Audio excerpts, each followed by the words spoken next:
Everyone, welcome to Deep Root. So कैसे हैं आप सब लोग? And if you are a new parent तो ये वाली वीडियो आपके लिए बहुत ही फ़ायदेमंद होने वाली है, क्योंकि इस वीडियो में कुछ ऐसी टिप्स शेयर करने वाली हूँ जो कि हर न्यू पेरेंट को पता होनी चाहिए। टिप्स बोल लो या इसको कुछ ऐसे इंपॉर्टेंट फैक्ट्स अबाउट बेबीज बोलो जो आप लोगों को ज़रूर पता होने चाहिए।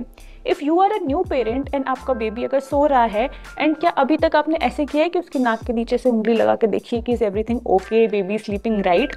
आई थिंक ये सभी लोगों ने कर रखा है। तो अगर आप भी इस फेज से गुजर रहे हो, बहुत एंक्शियस हो अबाउट योर बेबी बिहेवियर्स और कुछ जानना चाहते हो बेबीज़ के बारे में, तो ये वीडियो पूरी एंड तक ज़रूर देखना, क्योंकि इसमें मैं शेयर करने वाली हूँ कुछ ऐसे टिप्स, कुछ ऐसे फैक्ट्स अबाउट बेबीज जो कि थोड़े से इरेगुलर लग सकते हैं, अननेचुरल, वियर्ड से लग सकते हैं आप लोगों को, बट होते नहीं है। So let's go and let's start the video.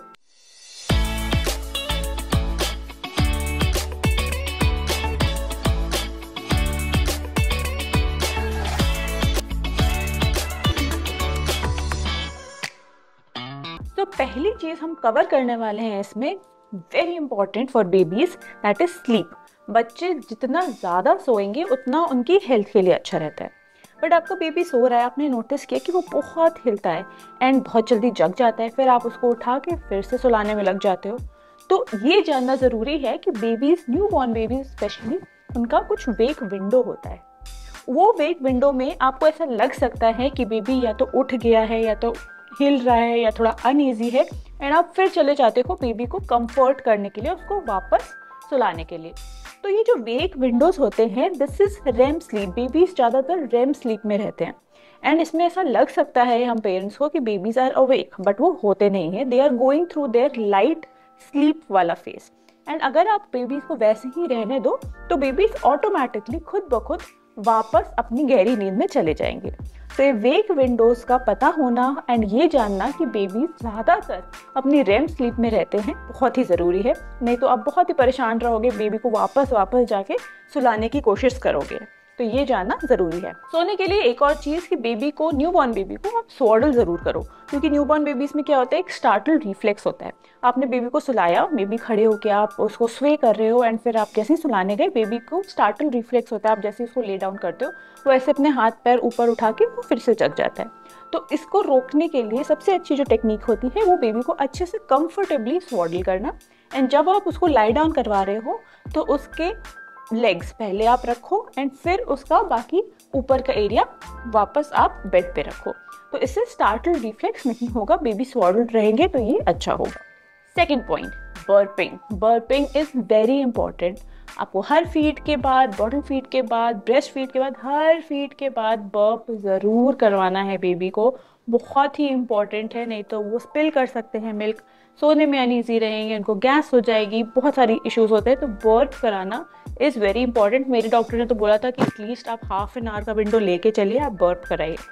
सो उतना नहीं होता है, कई बार आपने नोटिस किया होगा कि आप बेबी को बर्प करा रहे हो और आपको खुद ही बर्प हो जा रहा है, तो ये भी होता है। But the bottom line is burping is very important. उसके बाद हम बात करते हैं थर्ड चीज़ की। तो थर्ड चीज़ है रीडिंग बेबी क्यूज। सो आपका छोटे से छोटा बच्चा भी आपको क्यूज देने लग जाता है। तो अगर जैसे उसको सोना है तो वो अपनी आईज रब करने लगेगा, आंखें बंद करने लगेगा, तो आपको ये सारी चीज़ें नोटिस करनी है जल्दी से जल्दी, ताकि आपको बेबी को सुलाने में बहुत ज़्यादा मेहनत नहीं करनी पड़े। क्योंकि ऐसे होता है कि अगर आप ज़्यादा उसी टाइम पर, जब बेबी को नींद आ रही होती है, आप उसी टाइम उसको कंफर्ट करके नहीं सुलाओगे तो फिर उसका स्लीपिंग का टाइम बहुत ज़्यादा एक्सटेंड हो जाता है, उसको सोने में और ज़्यादा मुश्किल होती है। तो बेबी क्यूज रीड करना बहुत ही इंपॉर्टेंट है। उसके बाद जब बेबी अपना हेड ऐसे टर्न कर रहा है बार बार, तो आप ये समझ सकते हो कि बेबी को भूख लगी है, तभी वो अपने हेड जो है साइड में टर्न करके खाना ढूंढ रहा है। जब बेबी एकदम जगा हुआ है तब आप देखोगे कि बेबी की आंखें जो है एकदम वाइड ओपन है एंड वो अपने आसपास की चीज़ें नोटिस करना चाह रहे हैं। तो ये सारे छोटे छोटे साइंस हो सकते हैं जिससे आप पढ़ के, जिनको आप समझ के बेबी के साथ बातें कर सकते हो। उनको जैसा मन कर रहा है अपना डे स्पेंड करने का, उनको जिस टाइम पे जो चीज़ ज़रूरत होती है, आप वो चीज़ उनको प्रोवाइड कर सकते हो। उसके बाद जो मैं पॉइंट डिस्कस करने वाली हूँ वो है बेबीज़ का रोना। ये ऐसी चीज़ है जो कभी कभी आप नोटिस करोगे कि बिना किसी रीज़न के बेबी रोना शुरू कर देते हैं।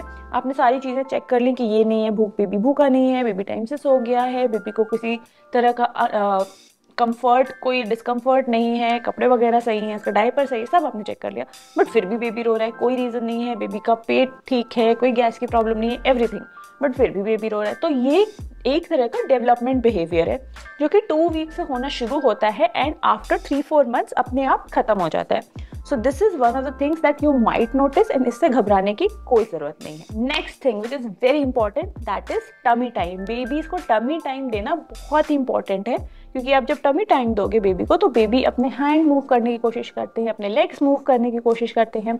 उनके सामने आप थोड़े से फ्लैश कार्ड्स रख दोगे तो फ्लैश कार्ड्स को आइडेंटिफाई करने की कोशिश करेंगे, उसमें जो कॉन्ट्रास्ट पैटर्न होता है उसको देखने की कोशिश करेंगे। तो इन सब चीज़ों से उनका eye movement, hand movement, leg movement, इन सब में हेल्प हो रही होती है, इन सब के डेवलपमेंट में हेल्प हो रही होती है। So tummy time is very important. Next, very important, you all know this, that is do not leave the baby alone. अब अलोन का मतलब ये नहीं है कि बेबी बेड पे लेटा है तभी आप अलोन नहीं छोड़ सकते हो, ऐसा नहीं है कि आप मान लो कार में कहीं जा रहे हो, बेबी कार सीट में अच्छे से एकदम सिक्योर्ड है, अच्छे से उसके हार्नेस बंधे हुए हैं एंड आपने बेबी को अनअटेंडेंट कहीं पे छोड़ के आप चले गए हो। ये नहीं होना चाहिए, बिल्कुल भी नहीं होना चाहिए। Even if you are in a guarded society या कहीं भी बेबी को कुछ भी प्रॉब्लम हो सकती है तो उसके लिए एक कोई बंदा रहना चाहिए बेबी की ध्यान रखने के लिए। वो कार सीट के साथ भी हो सकता है, उसकी पोर्टेबल चेयर के साथ भी हो सकता है, काफ़ी सारी चीज़ें। तो बेबी कहीं भी है, किसी भी तरह की पोजीशन में, चाहे वो सिक्योरली लॉक्ड भी हो, तो भी आपको उसको बिल्कुल भी नहीं छोड़ना है। Next thing, very important to know that teething can cause fever. अब इसके 2 एस्पेक्ट्स हैं। जब टीथिंग होती है तो बेबीज क्या करते हैं, उनके गम्स में इचिंग होती है, तो वो लोग कुछ भी उठा के खाने की कोशिश करते हैं, तो इससे इन्फेक्शन होता है एंड इन्फेक्शन की वजह से फीवर हो सकता है। टीथिंग में दूसरा एस्पेक्ट ये है कि बेबी के बॉडी का टेम्परेचर नॉर्मली बढ़ जाता है। ना ये जो टेम्परेचर बढ़ जाता है, this should not exceed more than 100.4। इससे ज़्यादा ऊपर बढ़ रहा है तो you have to get it check. तो इसमें ये ध्यान रखने की ज़रूरत है कि आपको पता है कि आपको बेबी टीथिंग फेज से गुजर रहा है एंड बेबी का टेम्परेचर बढ़ रहा है, बट आप हो सकता है उसको इग्नोर कर दो ये सोच के कि टीथिंग में तो फीवर होता ही है। इट्स इंपॉर्टेंट कि आप उसके टेम्परेचर का चेक रखो from time to time and अगर ज़्यादा बढ़ रहा है तो जाके ज़रूर चेक करवाओ, क्योंकि हो सकता है सिर्फ टीथिंग ही अंडरलाइंग इशू नहीं है फीवर के बढ़ने का। Next, bathing. बच्चों को, छोटे बच्चों को रोज़ नहलाने की कोई ज़रूरत नहीं है। They are not that dirty कि उनको आप रोज़ नहला रहे हो। अगर रोज़ नहला भी रहे हो, मेनली गर्मी का सीज़न है, आपको रोज़ नहलाना है, अगर आप रोज़ नहला भी रहे हो तो ज़रूरत नहीं है कि आप रोज़ सोप लगाओ, इससे बेबी की स्किन ड्राई हो सकती है। एवरी 2 to 3 मतलब 1 हफ्ते में आप 2 से 3 बार सोप लगा के बेबी को अच्छे से वॉश कर सकते हो। नेक्स्ट चीज़ जो आपको ध्यान रखनी है, दैट इज़ बेबी प्रोडक्ट्स।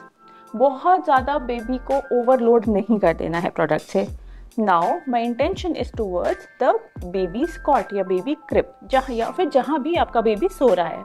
आपका बेबी जहाँ पे सो रहा है वहाँ पे एक नॉर्मल मैट्रेस होनी चाहिए, मैट्रेस में एक फिटेड शीट होनी चाहिए एंड आपका बेबी होना चाहिए। ये कंफर्ट होना चाहिए कि कहीं से भी बेबी गिर ना रहो। अगर आप बेबी को कॉट में सुला रहे हैं तो बेबी कॉट की मैट्रेस के ऊपर fitted sheet and nothing else. कई बार लोग खूब सारे टॉयज रख देते हैं, बेबी को अच्छे से ब्लैंकेट से कवर कर देते हैं, मोटे से ब्लैंकेट से, एंड इसमें ये प्रॉब्लम हो जाती है कि बेबी कभी भी ब्लैंकेट में अपने आप को टैंगल कर सकता है, उससे सिड्स की दिक्कत हो सकती है। तो आपको ध्यान रखना है, सबसे मिनिमल, कम से कम चीज़ें रखनी है बेबी के पास जब बेबी सो रहा है। Last thing, always carry change of clothes when you are travelling with the baby. So आपको क्या क्या चीज़ें कैरी करनी है, उसका पूरा क्लोथिंग का एक सेट, उसके डाइपर्स, उसके वेट वाइप्स, या मतलब बेबी को चेंज करने के लिए आपको जो भी चाहिए वो चीज़ें आपको ज़रूर कैरी करनी है। बेबी के साथ कहीं भी पी या पू की कुछ भी एक्सीडेंट हो सकता है, राइट? तो फिर आपको उस सिचुएशन में आपको कहीं भी और ना जाना पड़े सारी चीज़ें इकट्ठा करने के लिए। तो इट्स इंपॉर्टेंट कि आप जहाँ भी कैरी कर रहे हो अपने बेबी बैग में ये सारी चीज़ें ज़रूर से रखना, क्योंकि बहुत प्रॉब्लम हो सकती है। So these were my few tips that every new parent should know to make their life easy and to know their babies better and spend some good time with their baby. अगर आपको ये video अच्छी लगी तो like करना मत भूलना, हमारे चैनल को सब्सक्राइब किए बिना मत जाना, बेल आइकन जरूर दबा देना। हम इंस्टाग्राम पर भी अवेलेबल है, वहां पर भी जाके हमें जरूर फॉलो करना। कुछ चीजें हैं जो आपको हमारे साथ शेयर करनी है तो उसके लिए कमेंट सेक्शन है। इस वीडियो को ज्यादा से ज्यादा शेयर करना अपने फ्रेंड्स और फैमिली के साथ। तब तक के लिए वेट करिए नेक्स्ट वीडियो का, एंड बाय बाय।